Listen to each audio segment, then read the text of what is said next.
ನಡಿ ಈಗ ಶುರು ಮಾಡೋಣ. ಕೇಸರಿಯಿಂದ ಮನೋಲ್ಲಾಸ ಮನಸ್ಸು ಮತ್ತೇರಿ ಕುಣಿದಾಡಿದೆ ನೋಡು, ಮನಸ್ಸು ಮತ್ತೇರಿ ಕುಣಿದಾಡಿದೆ ನೋಡು. ಕ್ಷಣ ಕ್ಷಣವೂ ಆಚರಿಸಿ ಕೇಸರಿ ಹಬ್ಬ. ವಿಮಲ್ ಬಾಯಲ್ಲಿ ಹೇಳಿ ಕೇಸರಿ. ಮೈಸೂರಿನಲ್ಲಿ ಕ್ಷಿಪ್ರ ಕಾರ್ಯಾಚರಣೆಯಲ್ಲಿ ಎನ್ಐಎ ಅಧಿಕಾರಿಗಳು ರೇಡ್ ಮಾಡಿದ್ದಾರೆ. ಭಯೋತ್ಪಾದಕ ಚಟುವಟಿಕೆಗೆ ಸಹಕರಿಸಿದ ಅಂತೇಳಿ ಓರ್ವನನ್ನ ಬಂಧನ ಮಾಡಿದ್ದಾರೆ. ಮೈಸೂರಿನಲ್ಲಿ ಎನ್ಐಎ ಅಧಿಕಾರಿಗಳು ಮಾಡಿರುವಂತಹ ದಾಳಿಯಲ್ಲಿ ಓರ್ವನನ್ನ ಬಂಧನ ಮಾಡಲಾಗಿದೆ.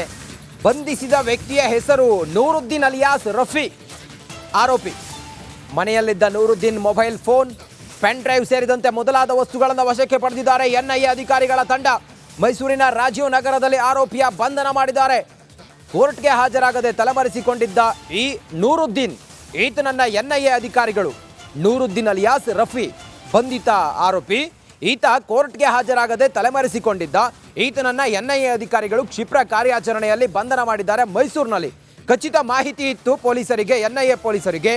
ಬುಧವಾರ ನಿನ್ನೆ ದಾಳಿ ಮಾಡಿದ್ರು.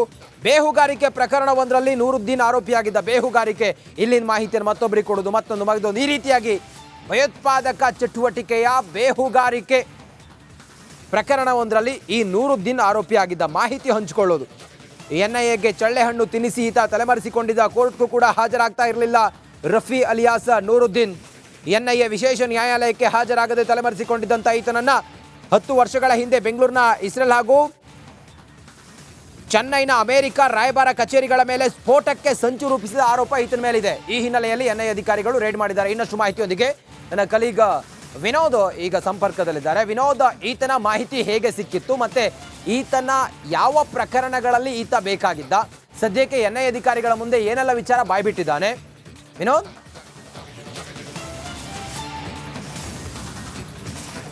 ರಜತ್, ಈಗಾಗಲೇ ಎನ್ಐಎ ಅಧಿಕಾರಿಗಳು ನಿನ್ನೆ ರಾಜೀವ್ ನಗರದಲ್ಲಿ ಕಳೆದ 5 ತಿಂಗಳಿಂದಲೂ ಕೂಡ ನ್ಯಾಯಾಲಯಕ್ಕೆ ಹಾಜರಾಗದಂತೆ ತಲೆಮರೆಸಿಕೊಂಡಿದ್ದಂತಹ ನೂರುದ್ದೀನ್ ಅಲಿಯಾಸ್ ರಫಿ ಎಂಬ ವ್ಯಕ್ತಿಯಲ್ಲಿ ಈಗಾಗಲೇ ವಶಕ್ಕೆ ಪಡೆದಿರುವಂಥದ್ದು. ಈತ ಬಹಳ ಪ್ರಮುಖವಾಗಿ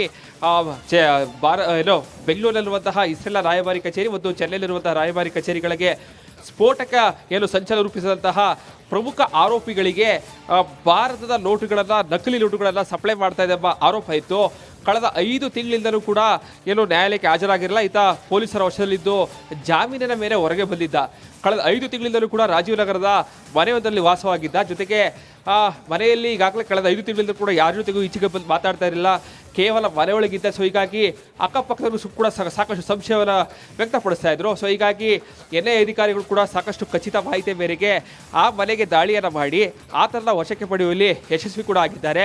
ಆತ ವಾಸ ಮಾಡ್ತಾ ಇದ್ದಂತಹ ಮನೆಯಲ್ಲಿ ಈಗಾಗಲೇ ಸಾಕಷ್ಟು ಅಂದರೆ ಪೆನ್ಡ್ರೈವ್ ಇರ್ಬೋದು, ಆತ ಬಳಸ್ತಾ ಇದ್ದ ಮೊಬೈಲ್ಗಳಿರ್ಬೋದು, ಜೊತೆಗೆ ಒಂದು ಡ್ರೋನನ್ನು ಕೂಡ ಈಗಾಗಲೇ ಅವರು ವಶಕ್ಕೆ ಪಡೆದಿದ್ದಾರೆ.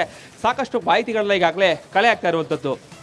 ಅಂದರೆ ಈಗಾಗಲೇ ನೂರುದ್ದೀನ್ ಕೂಡ ಕಳೆದ 5 ತಿಂಗಳಲ್ಲೂ ಕೂಡ ನ್ಯಾಯಾಲಯಕ್ಕೆ ಹಾಜರಾಗದ ತಲೆಮರೆಸಿ ಕಾರಣಕ್ಕಾಗಿ ಈಗಾಗಲೇ ಅವರ ವಿರುದ್ಧ ವಾರೆಂಟ್ ಕೂಡ ಇಶ್ಯೂ ಆಗಿತ್ತು. ಸೊ ಹೀಗಾಗಿ ಎನ್ಐಎ ಅಧಿಕಾರಿಗಳು ನಿನ್ನೆ ರಾಜೀವ್ ನಗರದಲ್ಲಿ ಅವರ ಒಂದು ವಾಸ ಮಾಡ್ತಿದ್ದ ಮನೆಗೆ ದಾಳಿ ನಡೆಸಿ ಆತನೆಲ್ಲ ವಶಕ್ಕೆ ಪಡೆದು ಸಾಕಷ್ಟು ಸಾಕ್ಷಿಗಳಲ್ಲಿ ಈಗಾಗಲೇ ಕಲೆ ಆಗ್ತಾ ಇರುವಂಥದ್ದು. ರಂಜಿತ್.